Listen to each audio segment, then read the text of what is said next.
어느 성도님의 간증입니다. 10여 년 전 우리 교회에 이제 오기 바로 전에 굉장한 어려움이 있었다고 그래요. 심각한 삶의 위기를 겪었다고 하는데요. 모든 것이 무너지고 낭떠러지 앞에 서 있는 그런 느낌이었다고 합니다.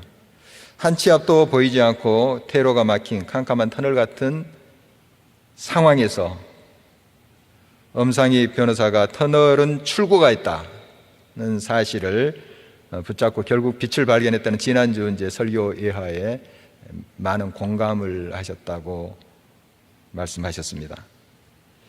위기 앞에서 어찌할 바를 알지 못하고 무너진 가슴을 추스를 힘조차 없을 때 하나님은 성도님의 앞에 조그마한 길을 보여주셨대요. 좀 희미하게나마 그 길이 보였다고 합니다. 그 길을 따라갔더니 빛이 보였고 또한 중 같은 위경에서 벗어나 참 자유를 맛볼 수 있었다 하는 고백이었습니다. 지금 서울의 한 화랑에서 조각과 그림을 전시하고 있는데 그 전시의 주제가 빛에 관한 것입니다. 코로나19 재확산으로 전시회장에 10여 명이 좀 들어갈 수가 없습니다. 그러니까 제한이 되죠. 인원이 제한되는 이런 열악한 환경이지만 성도님의 마음과 얼굴은 많이 밝았습니다. 작품은 하나같이 하나님께서 창조한 세계에 깃들어 있는 빛을 이야기하고 있었습니다.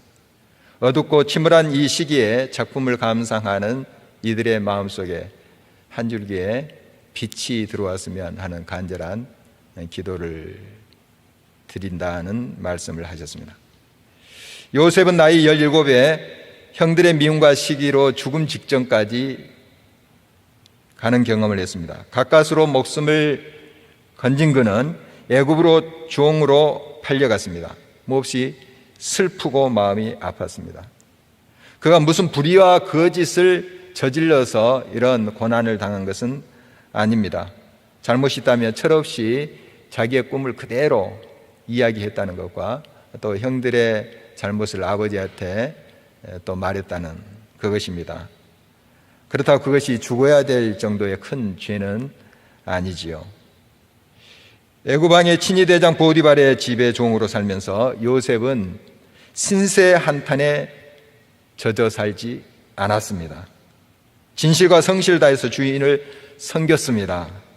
요셉 때문에 그 집이 더 부유해지고 더 형통케 되었습니다. 그리고 주인과 주변 사람들은 하나님이 요셉과 함께 하신다 하는 것을 그들이 보았고 느꼈고 또 고백하기도 했습니다. 보디발의 집에 온 지 10여 년이 흘렀습니다. 그래서 이제 20대 중후반이 됐는데 아주 늙름하고 멋진 청년이 되어 있었습니다. 그런데 또 감당하기 힘든 큰 시련이 그에게 닥친 것입니다. 주인의 부인이 그를 유혹하는 것입니다. 한두 번이 아닙니다. 날마다 유혹하니 얼마나 고통스럽겠습니까?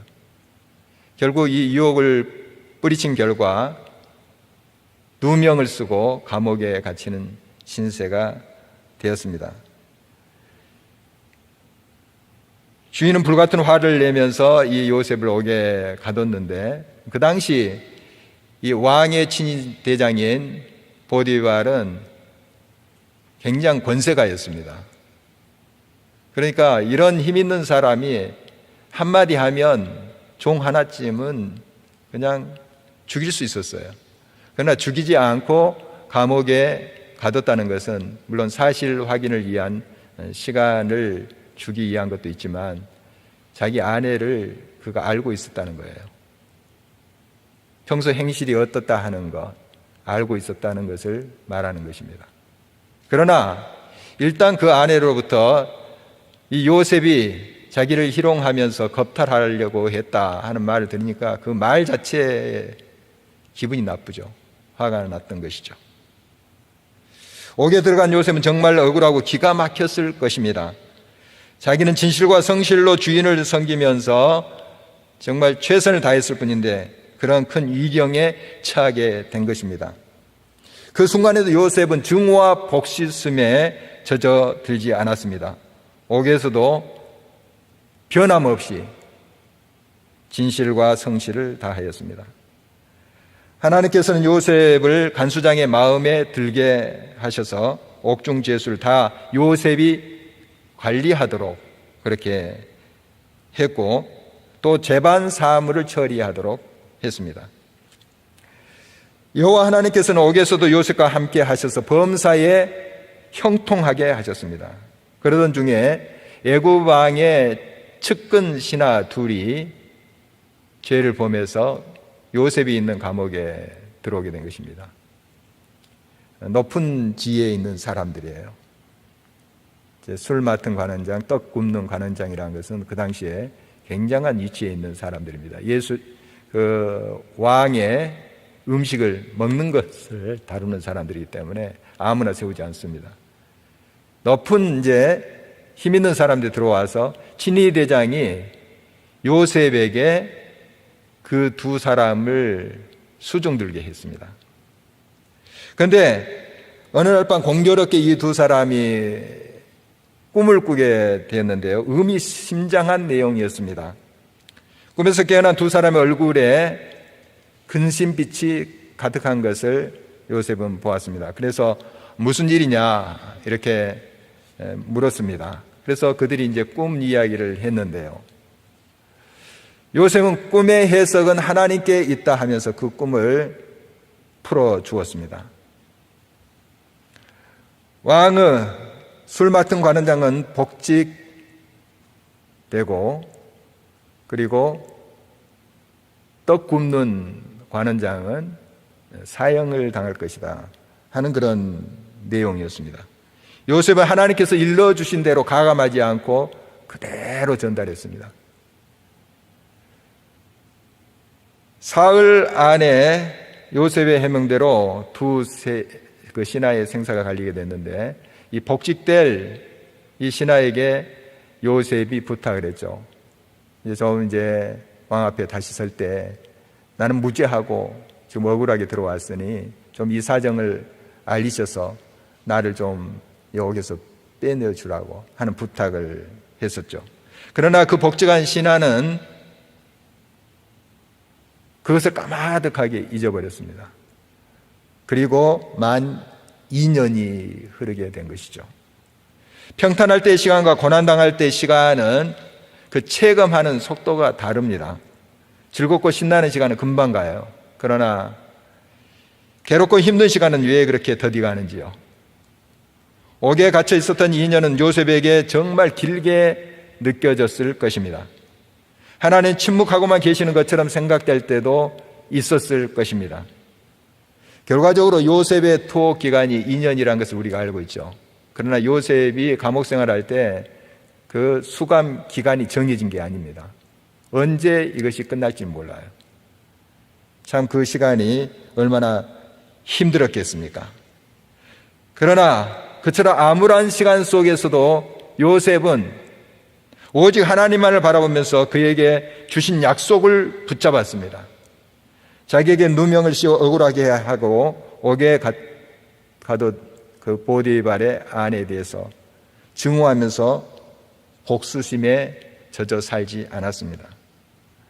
보디발의 집에든 옥에든 그는 똑같이 진실과 성실을 다하면서 하나님의 때를 기다렸습니다. 2년 이상의 기다림 가운데서 하나님은 요셉의 기대보다 훨씬 더 위대하고 큰 계획을 세우고 계셨던 것입니다. 믿음으로 기다림의 끝에 하나님의 정하신 때가 왔습니다. 애굽 왕이 의미심장한 꿈을 연달아 2번이나 꾸었습니다. 나일 강가에 아름답고 살찐 암소가 풀을 뜯고 있었습니다. 그런데 가늘고 동풍의 마른 또 파리한 흉한 그런 암소가 나타났습니다. 그리고 이 암소 7이 그 아름답고 탐스러운 암소 7을 다 먹은 것입니다. 깨우니 꿈이었죠. 다시 또 잠이 들었는데 잘 익은 곡식 이삭이 있습니다. 그 7 이삭을 또한 마르고 동풍에 마른 그 이삭이 삼켜버리는 그런 꿈이었죠. 이제 좀 다른 꿈입니다만 내용은 같은 것이에요. 아침에 잠에서 깨어난 애굽 왕의 마음은 번민으로 가득 찼습니다. 나라의 점술가들과 현인들을 불러서 그 꿈의 해석을 요청했으나 해석하는 자가 없었습니다. 이건 역시 하나님의 계획입니다. 이때에 옥에 갇혔다 복직한 신하가 요셉이 자기 꿈을 해석해 준 것을 기억하게 된 것입니다. 2년 동안 까마득하게 잊고 있었던 사실이죠. 그래서 자기 꿈을 해석한 요셉에 대해서 왕에게 이야기를 했습니다. 이것도 하나님의 치밀한 연출입니다. 이 복직한 신하가 그가 다시 복직했을 그 때에 바로 요셉에 대해서 이야기했으면 사실 왕은 별로 관심이 없었을 거예요. 그리고 친위 대장이 그래도 권세가 있는 사람입니다. 왕이지만 함부로 이래라 저래라 할 수 있는 그런 이치의 사람이 아니에요. 종 하나 때문에 서로 관계가 좀 불편해질 수도 있어요. 이걸 왕이 하겠습니까? 그러니까 2년 전에 이런 이야기를 이 술 맡은 관원장이 복직한 관원장이 했다면 별로 왕에게 관심이 될 수가 없었습니다. 그러나 지금은 다릅니다. 의미심장한 꿈을 2번이나 꿨습니다. 이것은 분명한 메시지가 있는데 이거 알 길이 없어요. 그 누구도 해석을 못 해내는 겁니다. 막 번민하면서 미칠 지경이 된 거예요. 그런데 그 복직된 신하로부터 요셉이라는 히브리 청년이 꿈을 해석한다더라 하는 소리가 어떻게 들리겠어요? 그냥 복음처럼 들렸겠죠. 바로 하나님이 이렇게 모든 것을 준비하시고 연출해 가신다는 것입니다. 어느 신학자는 왜 하나님께서 복직된 그 신하가 요셉을 있게 만드셨을까? 그런 이유를 몇 가지로 이제 설명을 합니다. 먼저 사람에게 희망을 거는 것이 얼마나 허무한 것인지 요셉에게 분명하게 알게 하시려는 목적이었다 하는 것이고요. 더 중요한 이유는 하나님의 때가 될 때까지 요셉에게 아직 더 단련한 기간이 필요했다는 것입니다. 마지막으로 하나님만이 시간과 방법을 결정하는 분이시기에 더욱 그리했다. 이렇게 설명을 하고 있습니다. 요셉은 복직될 신하에게 자기의 구명을 도와달라고 요청하면서 그 소식을 기다렸을 거예요. 좀 왕한테 이야기했을까? 했다면 왜 이렇게 소식이 없지? 아마 사람이니까 그렇게 이제 기대하면서 기다렸을 것 아니겠습니까? 그러나 하나님은 그 신하의 기억을 한동안 지움으로 요셉으로 하여금 사람이 아니라 오직 하나님만이 우리의 의지가 되시고 우리의 소망이 되신다 하는 것을 가르치셨던 것입니다. 시편 146편 3절에서 5절입니다. 귀인들을 의지하지 말며 도울 힘이 없는 인생도 의지하지 말지니 그의 호흡이 끊어지며 흙으로 돌아가서 그날에 그의 생각이 소멸하리로다. 야곱의 하나님을 자기의 도움으로 삼으며 여호와 자기 하나님에게 자기의 소망을 두는 자는 복이 있도다.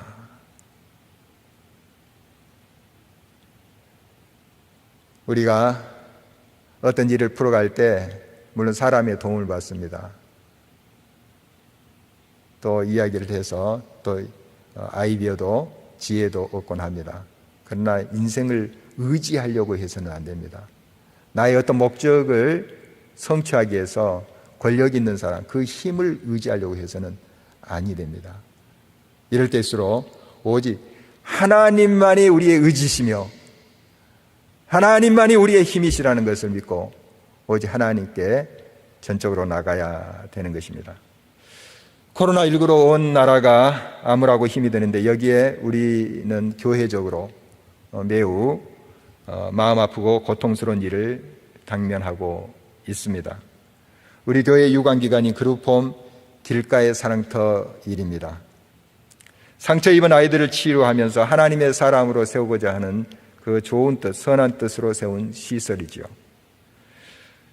좋은 일이라 생각되어서 지난 3년 8개월 동안 교회 지원과 헌신이 있었고 많은 성도님들의 기도와 동참이 있었습니다. 그러나 안타깝게도 교회에서 위임받은 이 시설의 재정 비리와 성추행, 또 미성년인 시설 아동들과의 음주 등 심각한 문제가 드러났습니다. 잘못을 지적받은 당사자는 사랑터 운영의 결정에 따르겠다는 태도를 바꿔서 지금 첨예하게 맞대응하고 있는 상황입니다. 여러모로 공고하고 훈계해도 더 이상 물러서지 않을 뿐 아니라 잘못을 회개하지 않고 있습니다. 사태의 이중함을 깨닫는 교회는 대책을 만들어서 지금 대처해 가고 있습니다. 어떻게든 세상 법정에 서는 일을 피하고 싶었습니다. 그러나 불명예스럽게도 이를 피할 수 없는 상황이 되고 있습니다. 우리는 이 일로 인해서 그 누구도 죽이려고 해서는 안 됩니다. 고통스럽더라도 곪고 썩은 부분을 수술해서 살려내야 합니다. 특히 그룹홈에 있는 7명의 아이들을 살려내야 합니다. 아이들을 이용해서 자기를 변호하려는 악한 행위를 어떻게든 그치게 해야 합니다. 대책위에서 어느 분이 거짓과 속임수가 가득한 그 죄악의 소굴에 아이들을 방치하는 것은 죄다. 그리고 그런 교회는 존재의 가치가 있겠는가 하는 말을 했습니다. 왜곡되고 썩은 곳에 아이들을 방치하는 이 사건을 그냥 덮고 넘어가는 것은 하나님 앞에 죄임을 우리가 인식하고 있는 것입니다. 그래서 법정투쟁이라는 강수까지 두고 있습니다.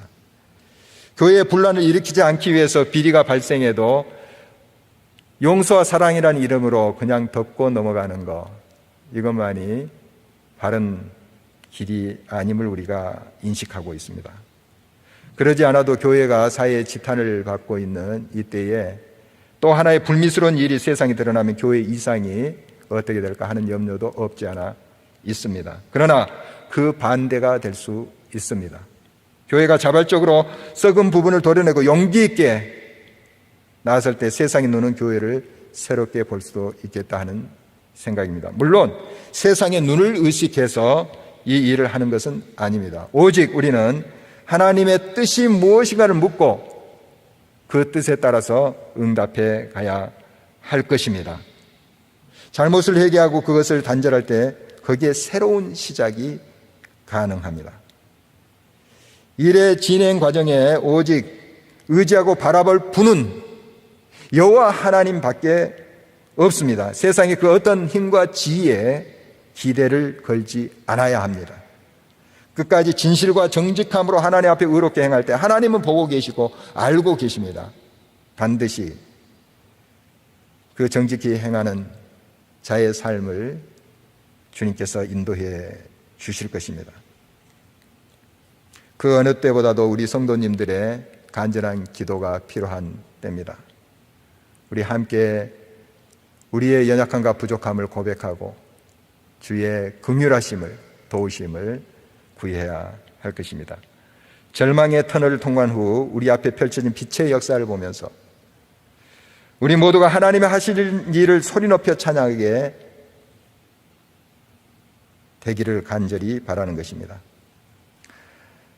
하나님은 요셉처럼 그 어떤 상황 속에서도 하나님 앞에 정직하게 행하는 자를 도우십니다.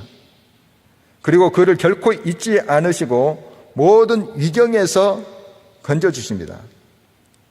물론 그 과정 속에 많은 고통과 어려움이 있고 누명을 쓰고 억울한 일을 당할 수도 있습니다만은 결국 하나님은 의의 선자를 지키시고 세우시고 불의와 거짓의 세력을 징계하시는 것이 하나님의 역사임을 우리가 알고 있습니다. 하나님은 하나님 앞에 신실히 행하는 자를 결코 잊지 아니하십니다. 진실과 성실로 행하는 자를 지켜보고 계십니다.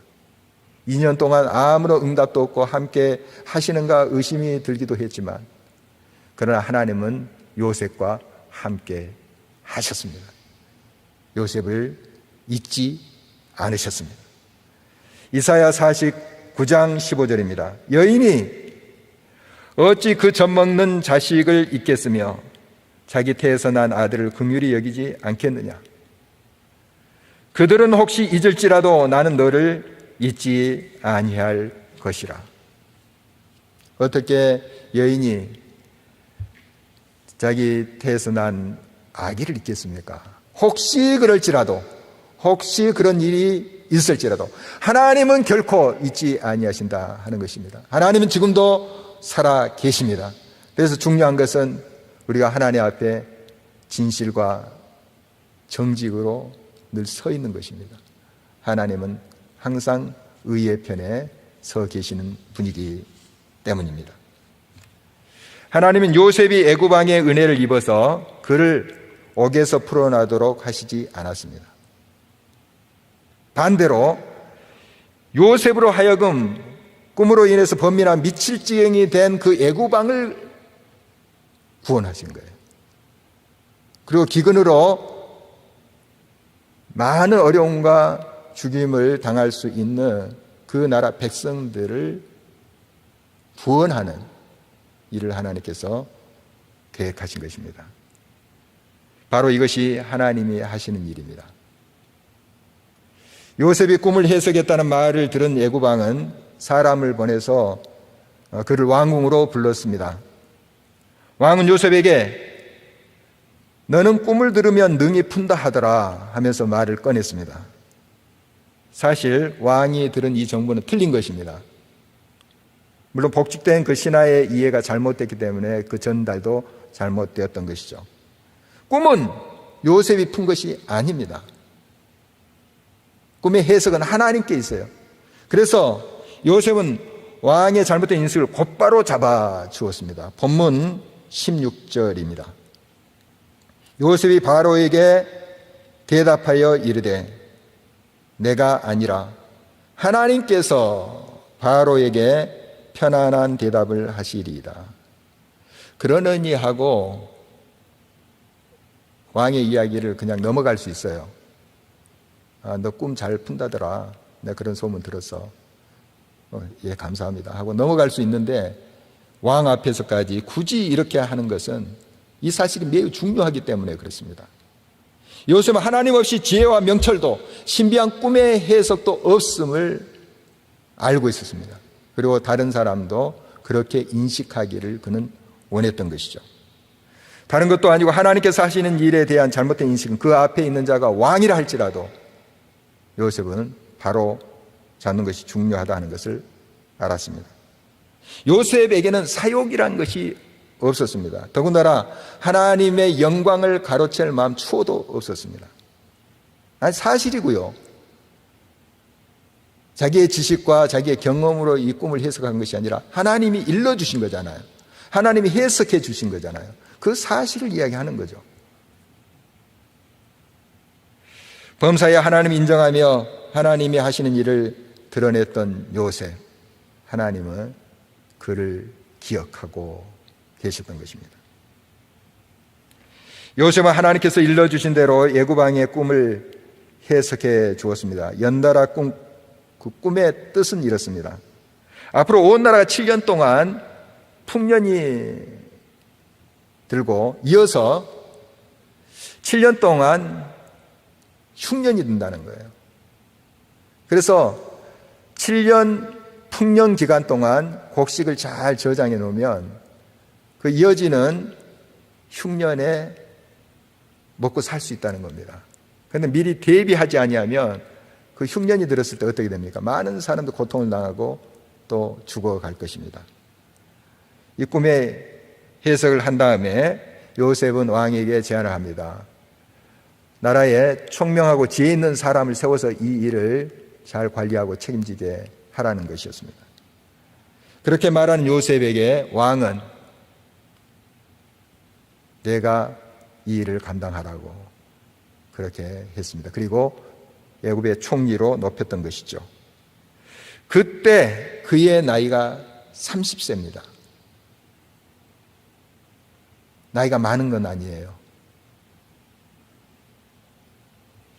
17에 노예로 팔려왔습니다. 그리고 13년 동안 종살이라고 또 2년 이상 또 감옥 생활을 했어요. 참 힘든 시간이죠. 그 시간이 얼마나 고통의 시간이었고 참 기다림의 시간이었겠습니까?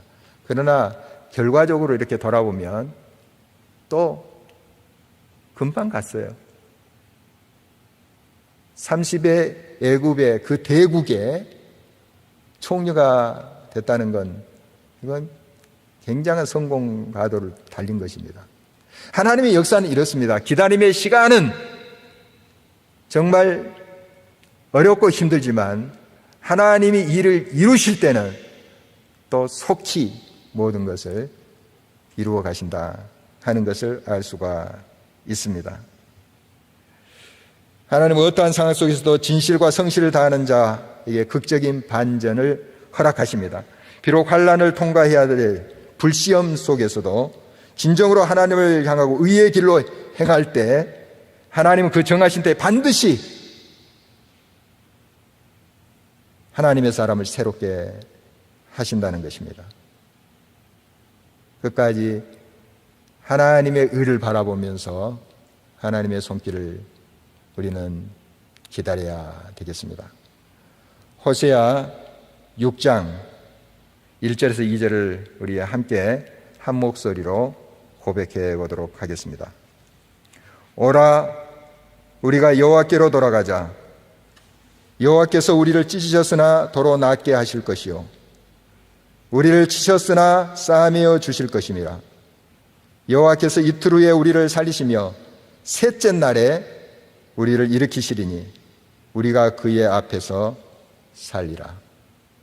하나님의 정하신 때 반드시 옵니다.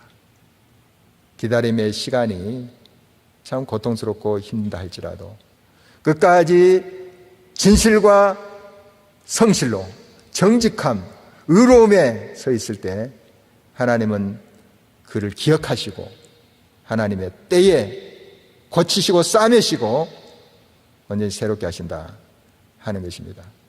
이 약속의 말씀 붙잡고 믿음으로 승리하는 저와 여러분 되시기를 주의 이름으로 축원합니다.